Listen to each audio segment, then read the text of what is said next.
And Alex, why don't you have at it? Cool. Thanks, Grant. Hey, everybody.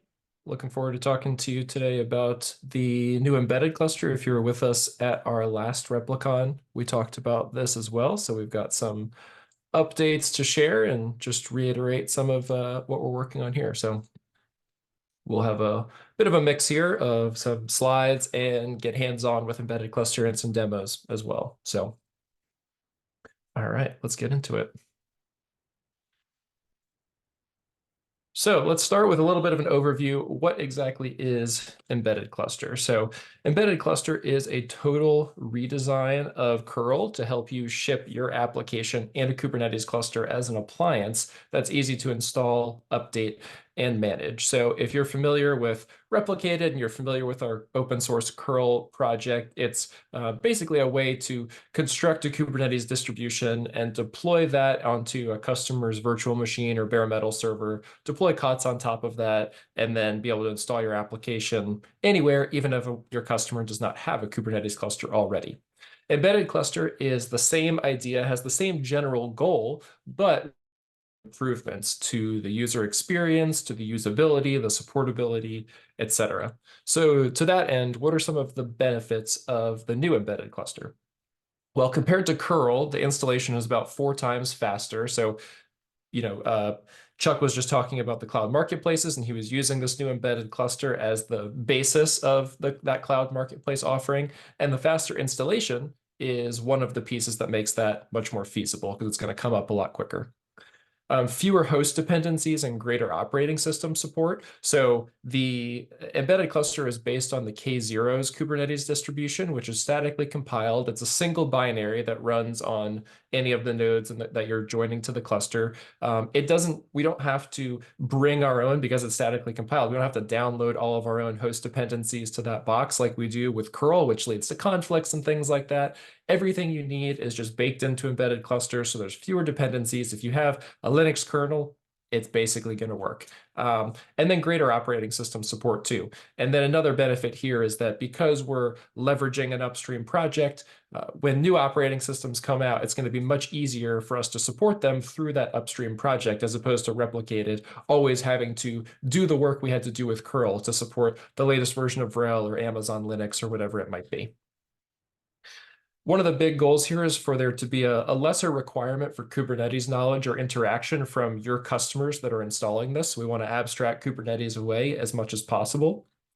And one of the ways we do that is through this redesigned admin console experience where your customers can orchestrate the application and the cluster from the UI in like a guided process in the admin console. Unified updates for the application and the cluster. So in line with the software appliance idea, the application and the cluster should get updated together. Again, if you're familiar with kURL, you have to update the cluster separately from the application. And one of the values here with the new embedded cluster is being able to just click a button in the admin console to deploy a new version of the application, and that will transparently update both the application and the infrastructure, the cluster and whatnot. And then enhanced multi-node cluster support, making it easier to extend your cluster beyond a single node. So we are introducing the embedded cluster single node beta. We announced this a couple of weeks ago now. So we've been in beta for a little bit. This is specifically focusing on single node. As I mentioned, multi-node support is a big part of embedded cluster. It's in alpha right now. But we have a beta available for online single node installations. I'll talk about through this presentation what's included there, what's in alpha support, what's coming soon, etc. But we've got a lot of people testing out embedded cluster, and we're excited about this next milestone, just getting us closer to GA with this product. So let's start with how do you configure an embedded cluster? So as a software vendor, how do I get started using this?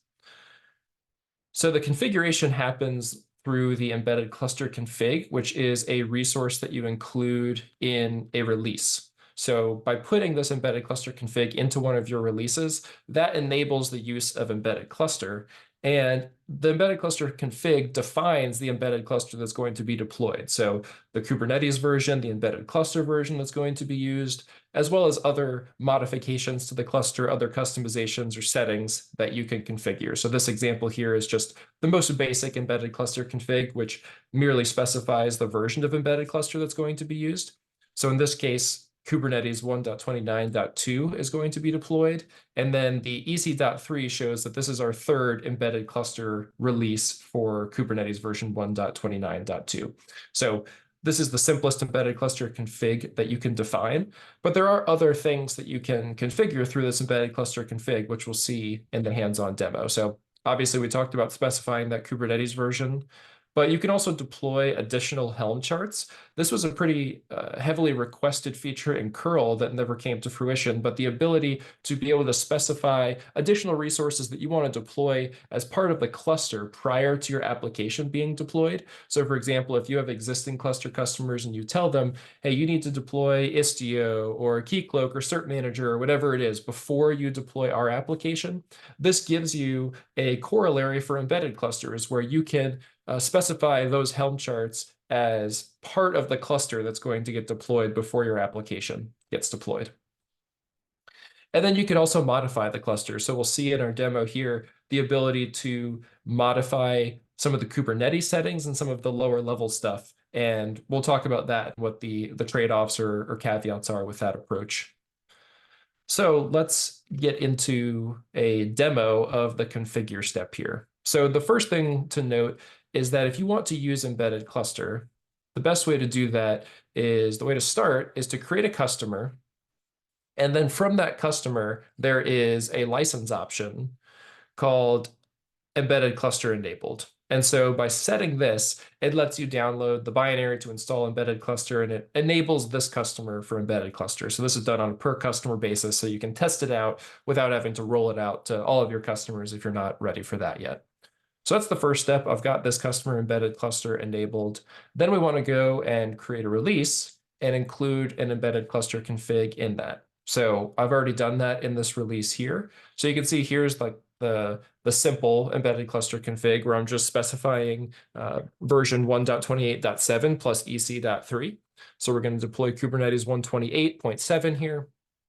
And then we've got a couple other sections. So we'll talk a little bit less about roles today. I've mentioned this in our last RepliCon presentation, so feel free to check that out for a bit more information there.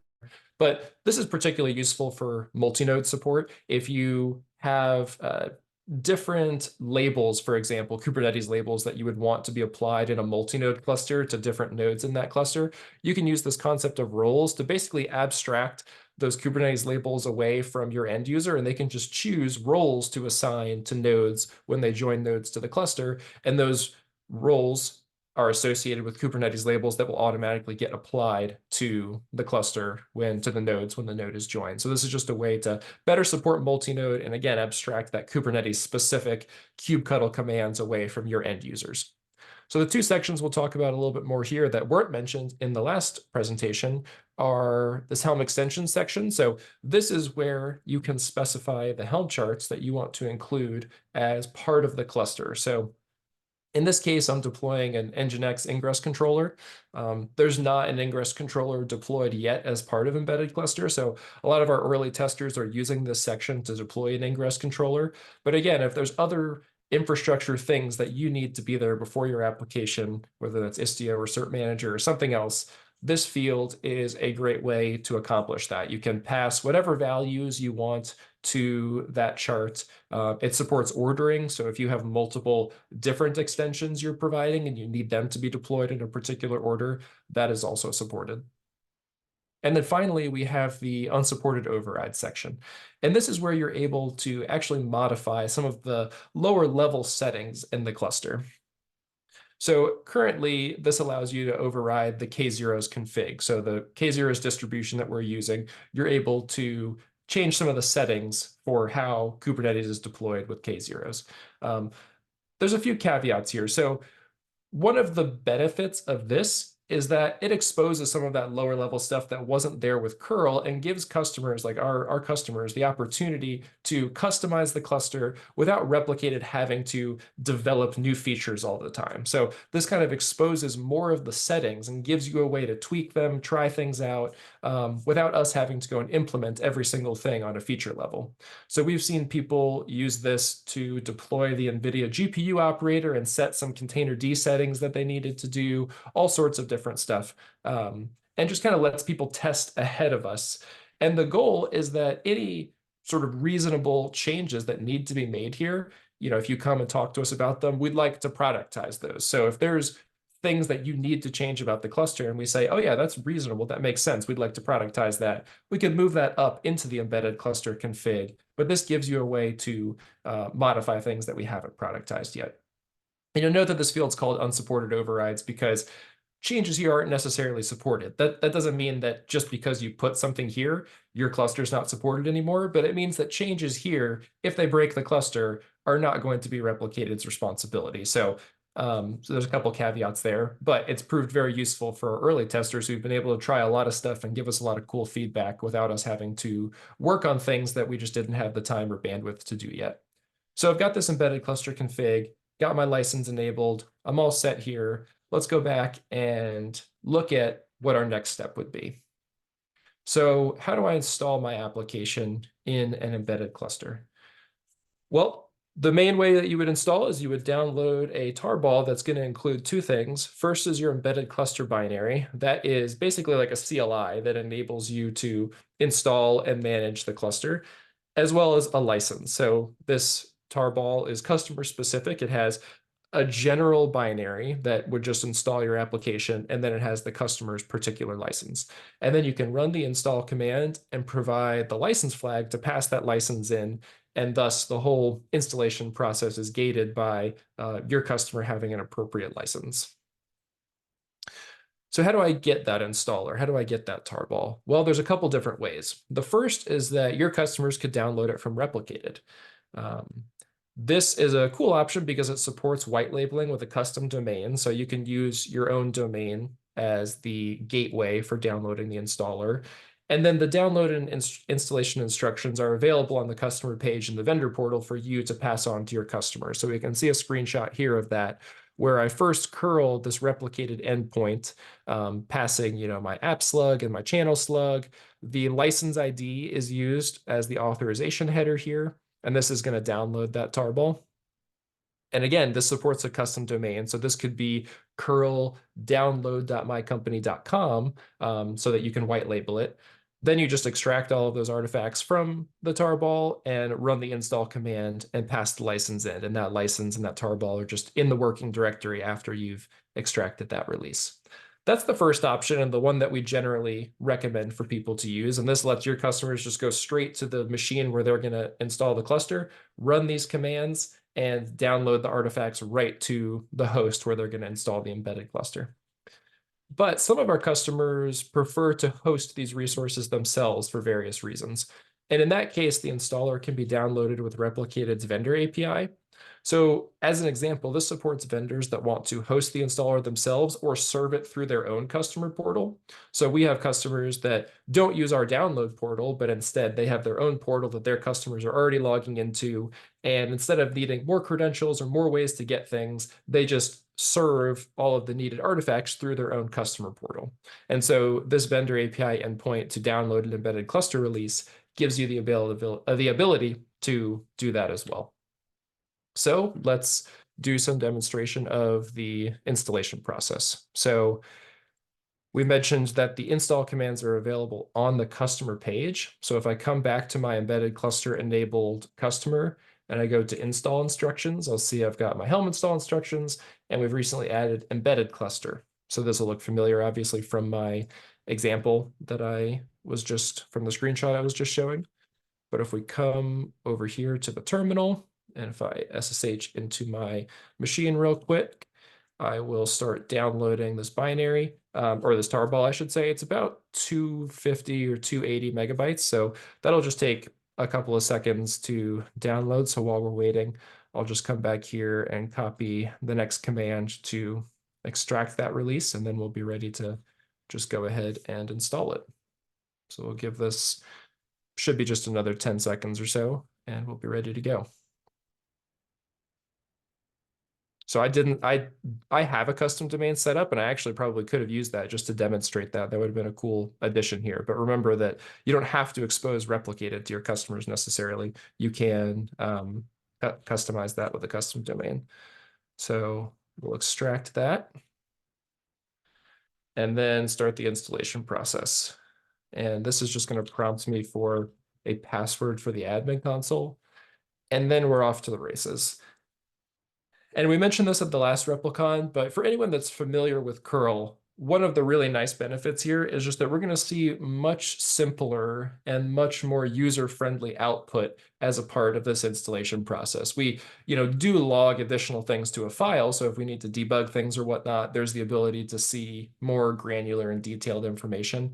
But for your customer that's installing this is going to be a much easier and simplified installation process that's going to not overwhelm them with so many Kubernetes details and so many fine-grained, logging messages and whatnot. Basically, this is just going to show me that, when is my node installed? So we've got Kubernetes installed on this node already. That took probably less than a minute. We're going to deploy storage. We're going to deploy an operator that we use, an embedded cluster operator that helps to manage some of the life cycle of the embedded cluster. We're going to deploy COTS, and then you'll have the admin console. And then once all of those steps finish, which again takes maybe 3 to 4 minutes. And then in this case, I had added that Helm extension for the Nginx ingress controller. So that'll take a little bit of extra time on top of that because I'm adding a dependency that we need to install. But within about 4 minutes, that should all be installed. We'll print out the admin console URL, and then your customer would just proceed to the admin console to finish the setup. So while this is running, we can go back to our presentation and talk about a couple other things, and then we'll return to that and see how that installation wrapped up. So the next step is to talk about updating the application and the cluster. And if you remember, we were talking about this being like a software appliance. So updating the cluster really seems like part of the application. So that the whole cluster update experience should be relatively transparent to the end user. And it should feel like they are managing and installing and updating your application. And so that's where these unified updates come into play. I think this is one of the key points that I've been driving home is that customers should feel like they're installing and managing your application, not a Kubernetes cluster and your application. And that's what we mean when we talk about this being an appliance-like experience. And so deploying updates in the admin console is going to update both of those two things together. In fact, there's not 2 buttons you have to click. There's not an update cluster and then an update application button or anything like that. It's all going to happen in one step as part of that update. So in a second, we'll get into a demo where I'll actually promote a new release, change the embedded cluster version, and return to the admin console to update that. And then we'll see how that's going to update both the cluster and this together. Now, for those, I know some people are already testing and using embedded cluster. I'd like to pause here just to mention that this experience is a big change, obviously, for replicated and for our embedded cluster solution. This isn't how things worked in kURL.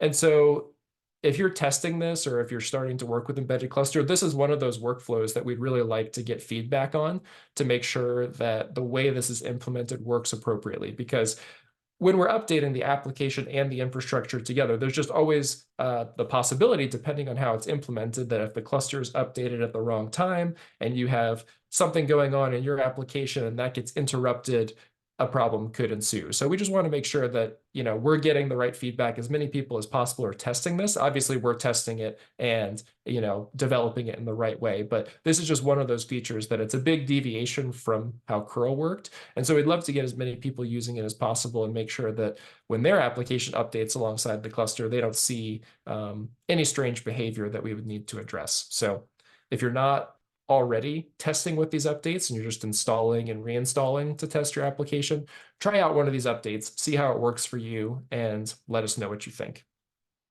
So let's come back here And we can see this just wrapped up. So again, that simplified output, we just see the basic steps that happened here, and then we get our link to the admin console. So let's proceed over here. If you're familiar with curl, this should look familiar. So we need to upload a TLS cert of some kind to secure the connection to the admin console. We're just on HTTP right now. We want to use HTTPS.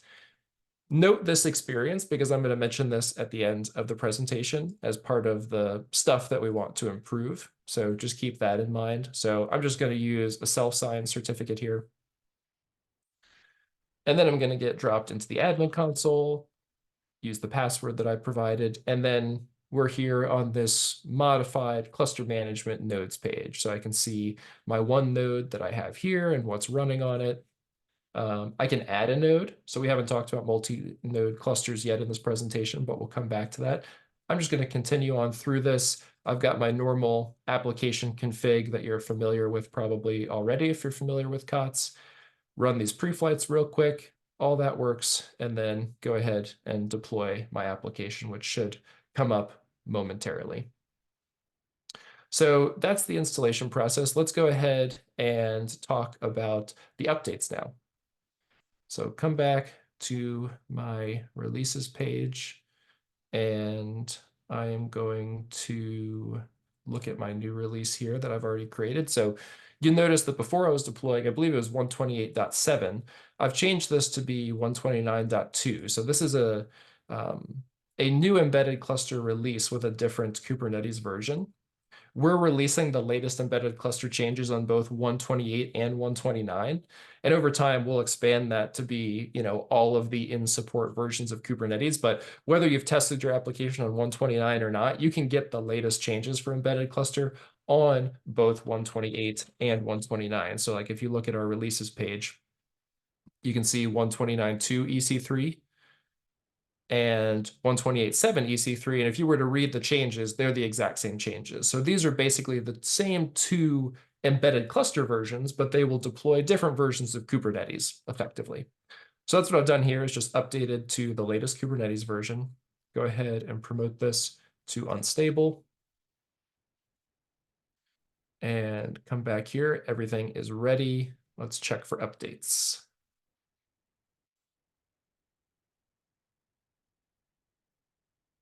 All right, got my new version. The pre-flight checks are running, and I'm just going to go ahead and deploy this. So again, I didn't actually make any application changes here for the sake of demonstration, although obviously you could. So what's happening first is any changes to the application are getting deployed. In my case, there were none because I didn't change the app. And now you'll see we've shifted into this updating cluster phase of things. So this is where we're actually starting to upgrade the cluster. You'll see the cluster state has changed to upgraded. And in this case, we're on a single node cluster. I only have one node here. So as part of the upgrade, eventually COTS is going to lose connection here because the COTS deployment is going to go down as part of this upgrade. And so you'll see here, we have a little bit of messaging that we've added into the admin console to show that a cluster update is in progress. That's just an inevitable part of having to upgrade the Kubernetes version here and having to drain the node and do the infrastructure updates. So when I'm updating the cluster, I get this messaging, but once everything comes back, this page is just going to reconnect and bring me back into the admin console. So we'll continue on with the presentation, come back and check out this update when it's finished in just a couple of minutes.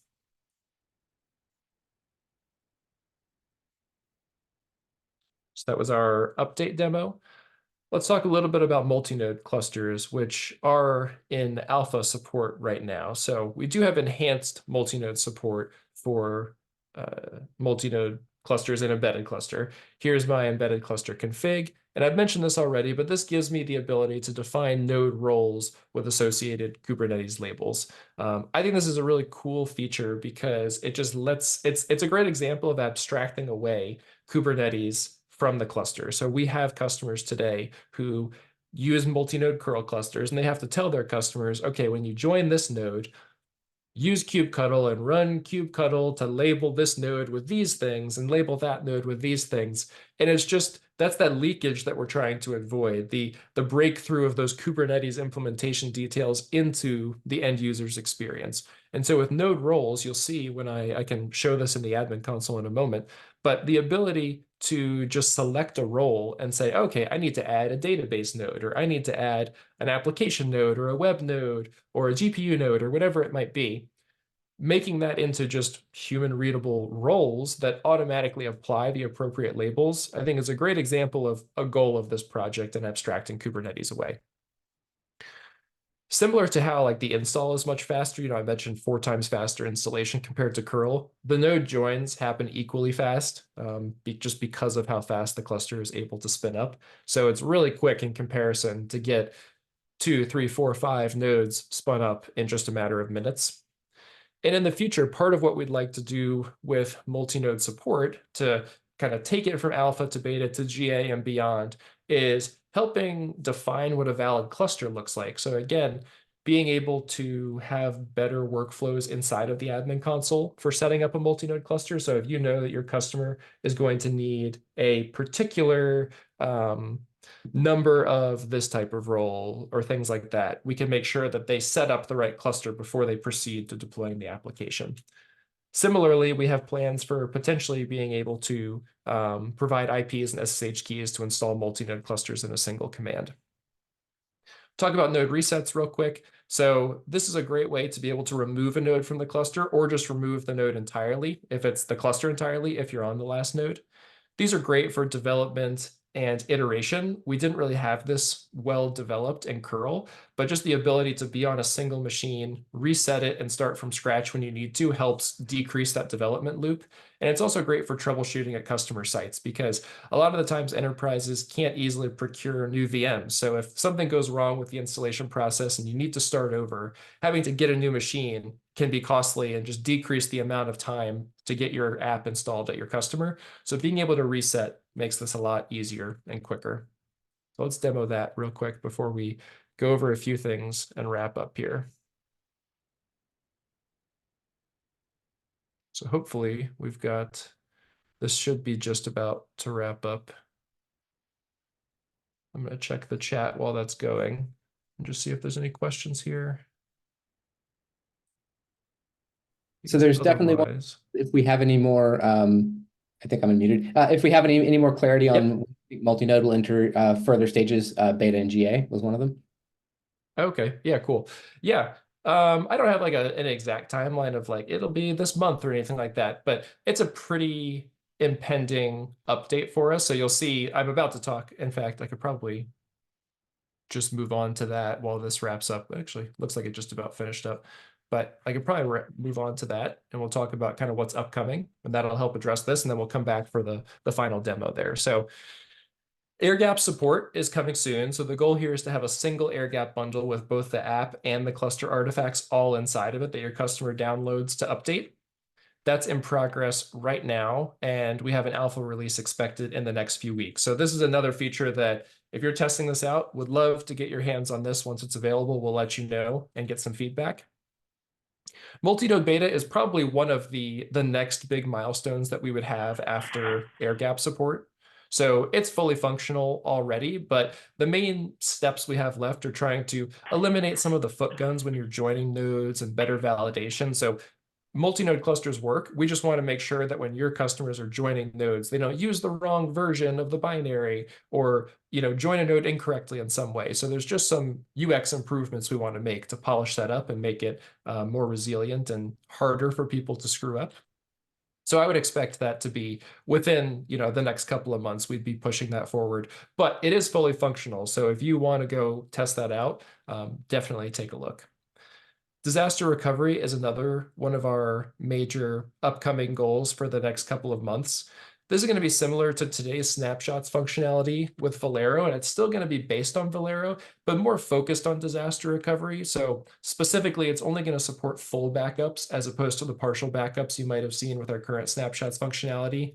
We'll only support off-cluster backup storage locations, since if you lose the cluster, you've probably lost the snapshots or the backups on the cluster anyway. So focusing on that disaster recovery use case with off-cluster backup storage locations. And then just starting with that smaller scope to ensure proper functionality and testing and whatnot. And then lastly, the last thing I'll mention is an improved unboxing experience. So you'll remember that when I first opened the admin console, I had that TLS page. I had to advance through the security warning, and then I got put on the nodes page.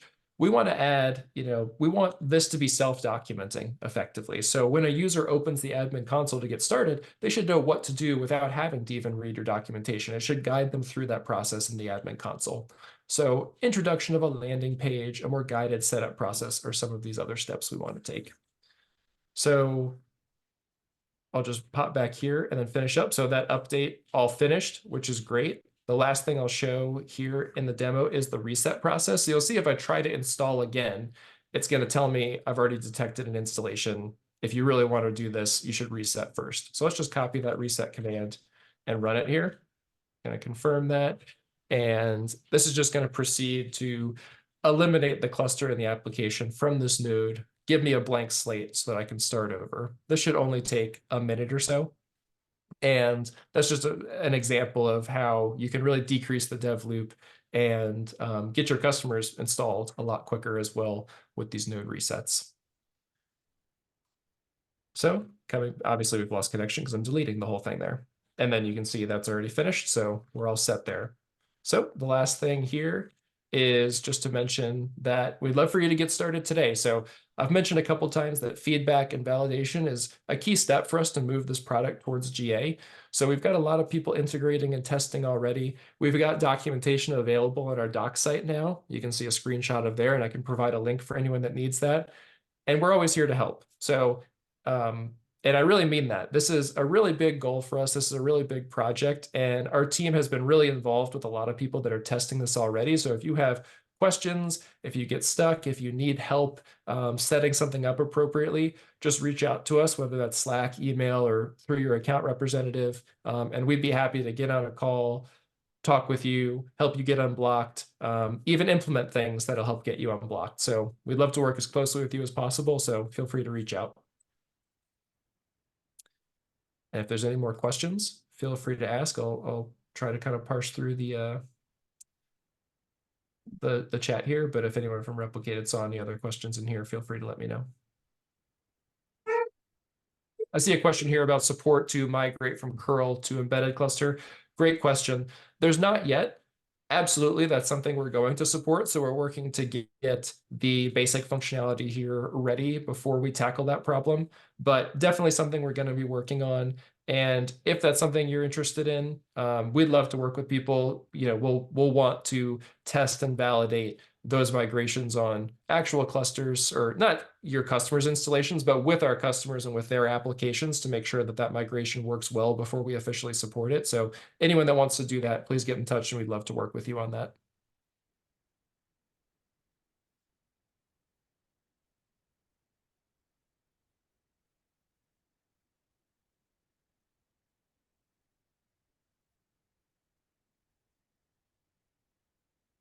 I see one more question here in the chat from JT. So this is actually you're asking basically about what's upgraded first, the cluster or the application. With the implementation today, we update the app first, and then we update the cluster afterwards.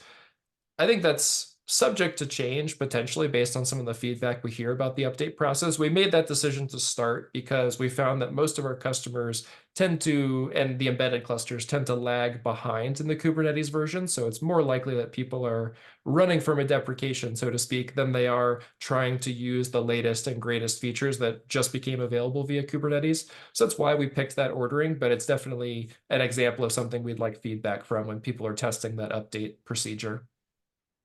No, I appreciate it. I would add for our use case, it's a little bit of both. Sometimes we're running from deprecated APIs. Sometimes, just as a quick example, 127 added alpha support for dynamic or vertical resource scaling. So being able to upgrade to have access to a new API is potentially relevant. Yeah, that makes sense. And there are ways with required releases that you can make that work too. But yeah, that's definitely something as people are testing this, we'll want to get feedback on. Maybe it needs to be configurable. We'll see. All good. I appreciate it. Yeah, thank you for the question.